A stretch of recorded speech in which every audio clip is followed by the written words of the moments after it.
नमस्कार दोस्तों, नमः शिवाय। जीवन ज्योति चैनल में आप सभी का हार्दिक स्वागत करती हूं। दोस्तों, आज की वीडियो बहुत ही महत्वपूर्ण, बहुत ही खास होने वाली है। आप लोग जरूर ध्यान दीजिएगा, पूरी बातों को सुनिएगा, समझिएगा, बहुत ही लाभ मिलेगा आप सभी लोगों को। आज की वीडियो है बसंत पंचमी के दिन आप अपने बच्चों के लिए कौन कौन से उपाय कर सकते हैं। यदि आपका बच्चा छोटा है तब भी, पढ़ाई करता है तब भी, बड़ा है तब भी, किसी भी उम्र में आपका बच्चा है, आप ये उपाय कर सकते हैं। आज मैं पूरे 6 उपाय बताऊंगी जो कि बहुत ही सरल हैं। आपका कोई खर्च इसमें नहीं लगने वाला है, कोई कठिनाई आपको नहीं होने वाली है। बहुत ही सरल, बहुत ही आसान। लेकिन जो ये उपाय हैं ये बिल्कुल अचूक हैं, चमत्कारी हैं। जरूरी नहीं है कि आप 6 के 6 उपाय ही करें तभी लाभ होगा। आप इन 6 में से कितने भी उपाय चाहें कर सकते हैं। 1, 2, 3, 4 कर सकते हैं, चाहे तो 6 के 6 भी कर सकते हैं। ये आपकी मर्जी है, लेकिन आप कीजिएगा जरूर और इसका लाभ आपको अवश्य मिलेगा। बहुत ही आसान है, लेकिन इसके जो लाभ हैं ये बहुत ही ज्यादा अनमोल हैं। तो करके देखिएगा जरूर, क्योंकि बसंत पंचमी एक ऐसा पर्व है जिस दिन हम माता सरस्वती जी की पूजा अर्चना करते हैं और माता सरस्वती जी से ही हमें ज्ञान, बुद्धि, विद्या, विवेक का आशीर्वाद मिलता है। तो हम सभी चाहते हैं कि हमारे बच्चे बुद्धिमान बने, ज्ञानी बने और हमारे बच्चे हर क्षेत्र में आगे बढ़ें। तो चलिए बातों को शुरू करते हैं। आप लोग चैनल पे पहली बार हैं तो चैनल को सब्सक्राइब कर लीजिएगा। वीडियो आपको उपयोगी लगे तो इसे लाइक कीजिएगा और लोगों में शेयर भी कर दीजिएगा। कमेंट बॉक्स में जय सरस्वती मैया जरूर लिखिएगा। दोस्तों, सबसे पहले मैं बता दूं कि वीडियो मेरी आ चुकी है बहुत सारी सरल पूजा के विषय में। कलश स्थापना करके किस तरह पूजा करें, विस्तृत पूजा किस तरह करें, सभी जानकारी आपको मेरे वीडियो में मिल जाएगी। आप लोग एक बार जरूर चेकआउट करें। आज मैं केवल उपाय बताऊंगी जो कि आप लोगों के लिए बहुत लाभकारी होने वाला है। तो चलिए सबसे पहला उपाय बताती हूँ। देखिए, जब आप इस दिन माता सरस्वती जी की पूजा अर्चना करेंगे तो आप सभी लोग जानते हैं कि माता सरस्वती जी को हम पीला चंदन अर्पित करते हैं, या फिर केसर का तिलक लगाते हैं, या फिर हल्दी से भी हम तिलक लगा सकते हैं। जब आप पूजा करें और ये चंदन जो हम माता सरस्वती जी को अर्पित करेंगे, यही चंदन, इसी चंदन का तिलक आप अपने बच्चे के मस्तक पर जरूर लगाइएगा। बिल्कुल ये कार्य कर लीजिएगा, चाहे आपका बच्चा बिल्कुल ही छोटा है, चाहे बड़ा है, चाहे किसी भी उम्र का हो। पहला उपाय बहुत ही सरल, इसे तो कर ही लेना है। आइए अब दूसरा उपाय मैं बताती हूँ। देखिए, मान लीजिए कि आपका बच्चा किसी भी विषय में कमजोर है। कोई ऐसा सब्जेक्ट है, कोई ऐसा विषय है जो आपके बच्चे के समझ में नहीं आ रहा है। बार बार प्रयास करने पर भी वो बच्चा उस सब्जेक्ट में आगे नहीं बढ़ पा रहा है। तो मैं एक बहुत ही अच्छा उपाय बताती हूँ। देखिए, माँ करेगी तो बहुत ही ज्यादा लाभ मिलेगा, क्योंकि माँ जो है अपने बच्चों के लिए जो भी करती है वो दिल से करती हैं, और माँ से बढ़ के इस संसार में और कोई नहीं है। तो आप लोग समझ ही सकते हैं कि माँ के द्वारा किया गया उपाय, पूर्ण विश्वास के साथ, पूर्ण श्रद्धा के साथ किया गया उपाय कितना लाभ पहुंचाने वाला है। तो मैं बताती हूँ कि चंदन की ही बात मैं कर रही हूँ कि जिस चंदन को आपने पूजा में प्रयोग किया है, अर्थात माता जी को अर्पित किया है, उस पुस्तक पर, जिस पुस्तक में, जिस विषय में आपका बच्चा कमजोर है, उस विषय की पुस्तक को आप पूजा स्थल पर रखें। पहले पूजा पाठ करें, पुस्तक को भी प्रणाम करें, माता जी से आशीर्वाद लें और आप स्वयं, आप अपने हाथों से स्वयं उसी चंदन से, चाहे वो केसर का तिलक हो, चाहे चंदन हो पीला, या फिर हल्दी हो, जो भी आपने प्रयोग किया है, उसी से आप अपने बच्चे की उसी पुस्तक पर, जिस विषय में आपका बच्चा कमजोर है, माता जी से आराधना करते हुए कि हे माता जी, मेरे बच्चे को ज्ञान प्रदान कीजिए, और पूर्ण विश्वास और पूर्ण श्रद्धा से उसी चंदन से आप अपनी अनामिका उंगली से भी लिख सकती हैं, और चाहे तो अनार की लकड़ी यदि मिल जाए तो बहुत ही ज्यादा उत्तम है, नहीं तो आप एक माचिस की तीली से भी लिख सकती हैं। तीनों ही चीजों से आप लिख सकती हैं। और ये जो अक्षर है वो है एम, मतलब माता सरस्वती जी का ये बीजाक्षर है। उसी पुस्तक पर आप प्रथम पृष्ठ खुलने के बाद आप वहीं पर लिख दें और माता सरस्वती जी से प्रार्थना करें। जब बच्चा वो पुस्तक खोले, आप अपने बच्चे को समझाएं, बताएं कि जब वो पुस्तक खोले तो माँ सरस्वती जी का ध्यान करके पहले प्रणाम करें और उसके बाद उस पुस्तक को पढ़ना शुरू करें, या फिर उसमें जो भी याद करना है, लर्न करना है, वो शुरू करें। आप देखेंगे कि इससे चमत्कारी लाभ आपके बच्चे को मिलेगा। अपने बच्चे को नियमित रूप से ये करना बताएं कि आप इसे देखें, उस अक्षर को देखें, या बोलना बता दें, या फिर माता सरस्वती जी को प्रणाम करके उस पुस्तक को खोलें। ये हो गया दूसरा उपाय। तीसरा मैं बताती हूँ कि ये बसंत पंचमी का दिन बहुत ही उपयुक्त दिन है, बहुत ही सर्वश्रेष्ठ दिन है, और एक ऐसी तिथि ये होती है दोस्तों कि इस दिन हमें किसी भी प्रकार का मुहूर्त दिखाने की आवश्यकता नहीं होती है। हम कोई भी शुभ मांगलिक कार्य, अनुष्ठान, यज्ञ इत्यादि कर सकते हैं। तो बहुत ही ये शुभ तिथि भी है और साथ ही साथ माता सरस्वती जी को समर्पित है ये। तो इस दिन आपको क्या करना है कि इसी दिन आप, जो आपका बच्चा जहां भी पढ़ता है, पढ़ाई की जो आपके बच्चे की जगह है, वहीं पर आप दीवार पे आप माता सरस्वती जी का चित्र स्थापित कर दें, अर्थात लगा दें या टांग दें, जैसी भी आपकी व्यवस्था हो। जहां आपका बच्चा पढ़ाई करता है ऐसी व्यवस्था आप कीजिए कि जब आपका बच्चा पढ़ाई करने बैठे तो सबसे पहले आपके बच्चे की दृष्टि माता सरस्वती जी पर पड़े, तो उन्हें प्रणाम करे, उसके बाद वो पढ़ाई करने बैठे। या फिर आप कोई माता जी का श्लोक उनको, अपने बच्चे को सिखा दीजिए, यदि आपका बच्चा सीख सकता है, बड़ा है, या फिर माता जी का मंत्र सिखा दीजिए। तो माता जी का दर्शन करते हुए आपका बच्चा एक बार दो बार उस मंत्र को बोल ले या फिर श्लोक का पाठ कर ले, उसके बाद आपका बच्चा पढ़ाई करे। जब आप सामने वो चित्र लगा देंगी तो आपके बच्चे की नजर, दृष्टि उस पर सबसे पहले पड़ेगी और ये आपके बच्चे के जो है आदत में शामिल हो जाएगा, रूटीन में शामिल हो जाएगा। फिर देखिए इसका लाभ कितना अधिक मिलता है। इन उपाय में कोई कठिनाई नहीं है, ना कोई खर्च आपका होने वाला है। चलिए मैं चौथा उपाय बताती हूँ।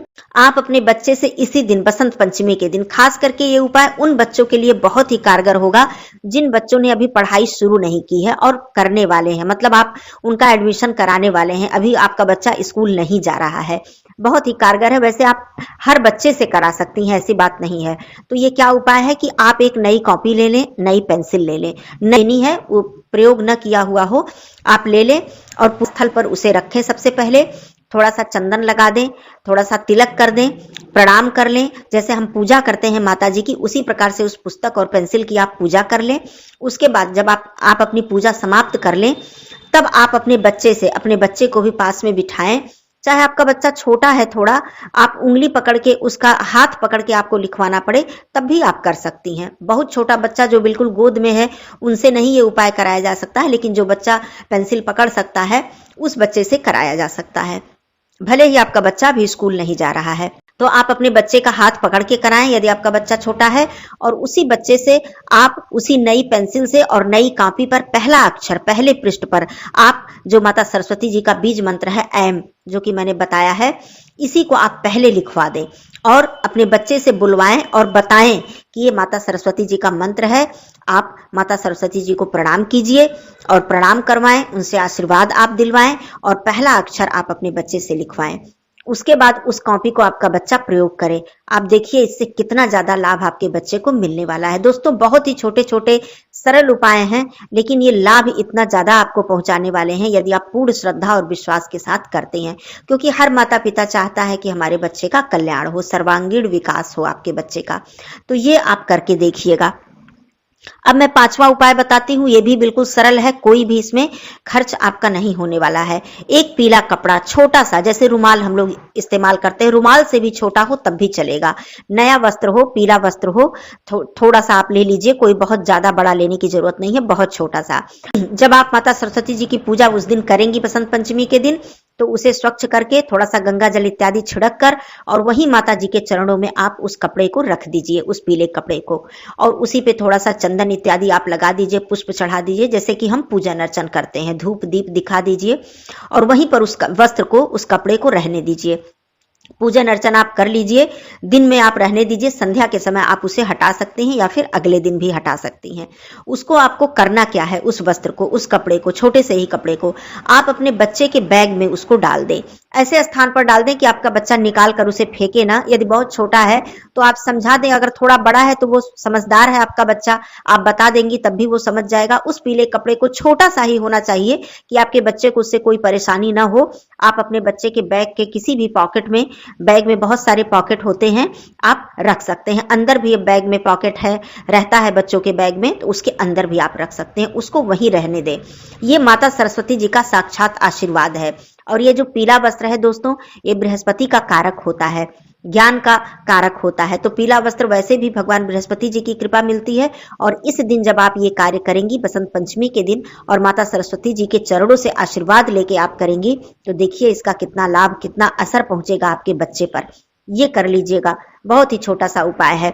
अब मैं बताती हूँ छठवां उपाय। ये हर बच्चे के लिए है दोस्तों, चाहे आपका बच्चा बहुत ही छोटा है, चाहे आपका बच्चा 12, 13, 14 वर्ष का है, तब भी आप कर सकते हैं। आपका बच्चा बहुत बड़ा है, तब भी आप अपने बच्चे से खुद करवा सकती हैं ये उपाय, और 12 वर्ष तक माँ कर सकती हैं ये उपाय। अभिमंत्रित जल, ये बहुत ही चमत्कारी और बहुत ही अचूक उपाय है दोस्तों।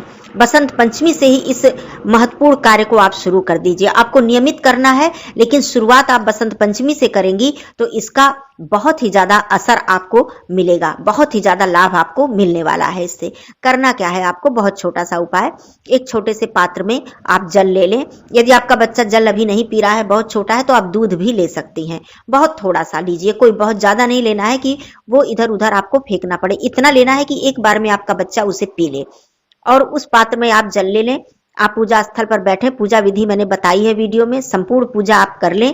उसके बाद अंतिम में आप उस जल को हाथ में लें, अपने हाथ में ऐसे सामने लिए रहें आप, और माता सरस्वती जी के मंत्र से उसे अभिमंत्रित करना है। मंत्र क्या है? ओम ऐं सरस्वत्यै नमः, या फिर ओम ह्रीम सरस्वत्यै नमः। आप समझ रहे होंगे, बहुत ही सरल मंत्र है, ये बीज मंत्र है। बीज मंत्र से जब आप अभिमंत्रित करेंगी तो इसका बहुत ज्यादा असर पहुंचेगा, बहुत ज्यादा लाभ पहुंचेगा। उसके बाद वैसे करना तो आप 108 बार यदि इस मंत्र से अभिमंत्रित करती हैं तो बहुत अच्छी बात है। मतलब 108 बार इस मंत्र को जप कर आप अभिमंत्रित कर दें इस दिन, और बाकी आगे भी आप 108 बार जप के करें तो बहुत अच्छा है। लेकिन यदि समय की कमी है तो उससे कम भी आप जप कर अभिमंत्रित कर सकती हैं। तो इसे अभिमंत्रित करें, वहां उसमें जल में फूंक मारें और आप अपने बच्चे को आप पिला दें।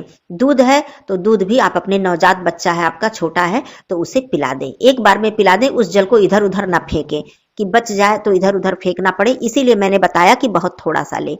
ये कार्य इसी दिन से शुरू करके आप प्रतिदिन करें। यदि आपका बच्चा बहुत ही जिद्दी है, बात नहीं मानता है, या किसी भी चीज में कमजोर है, तो आप ये नियमित रूप से करें और करके देखें इसका असर आपको कितना ज्यादा मिलने वाला है। यदि आपका बच्चा बड़ा है तो स्वयं भी इस जल को अभिमंत्रित करके पी सकता है आपका बच्चा, बेटी है या बेटा है। तो ये बहुत ही अचूक और बहुत ही सरल उपाय थे। खास करके ये सारे उपाय बसंत पंचमी पर बहुत ही ज्यादा लाभ देते हैं आपको। ये आप वैसे भी आप कर सकते हैं। माता सरस्वती जी की वंदना प्रार्थना तो अपने बच्चे से आप नियमित करवाएं, किसी भी दिन कर सकते हैं, लेकिन बसंत पंचमी एक ऐसा पर्व है क्योंकि ये पूरा दिन जो है, पूरी तिथि जो है माता सरस्वती जी को समर्पित है। तो इस दिन जब आप करना शुरू करेंगी ये सारे उपाय, तो इसका लाभ आपको कई गुना बढ़कर मिलेगा।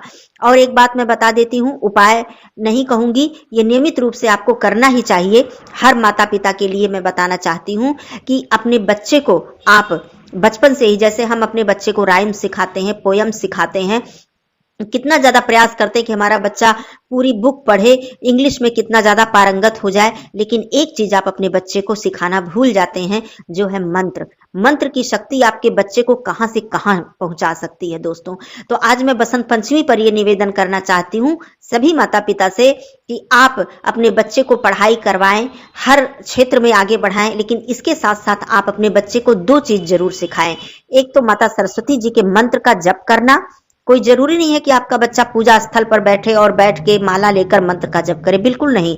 आप अपने बच्चे की रूटीन में शामिल कर दीजिए। आप अपने बच्चे को तैयार करते समय बोलिए कि इस मंत्र का जप करो, मन ही मन में करो या बोल के करो।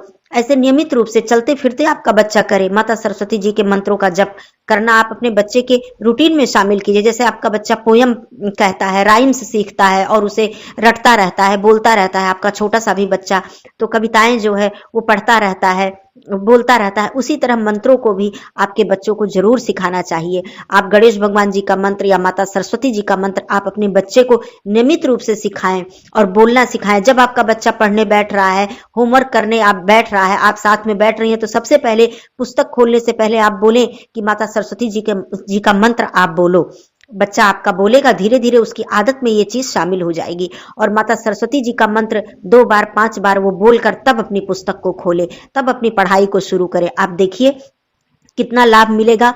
हम भूल जाते हैं इन सारी चीजों के साथ कि हमारे सनातन धर्म में मंत्रों में कितनी शक्ति है, हमारे सनातन धर्म में मंत्र की कितनी महिमा बताई गई है, और यही मंत्र, यही उपाय आपके बच्चे को कहां से कहां पहुंचा सकता है। और आपका बच्चा पढ़ाई में भी मन लगाएगा, माता सरस्वती जी की कृपा उस पर सदा ही बनी रहेगी। तो ये कार्य आप अपने बच्चे को नियमित रूप से कराएं। बाकी जो मैंने उपाय बताया है, ये विशेष रूप से आप बसंत पंचमी पर करके देखें, इसका असर मिलेगा। पूर्ण विश्वास के साथ करें, पूर्ण श्रद्धा के साथ करें, मन में कोई भी संशय या दुविधा लाकर न करें। इस उपाय को विश्वास के साथ करें, लाभ मिलेगा। कोई भी और प्रश्न हो तो आप लोग पूछ लीजिएगा। फिर मिलती हूं अगले वीडियो में, तब तक के लिए धन्यवाद। नमः शिवाय। हर हर महादेव।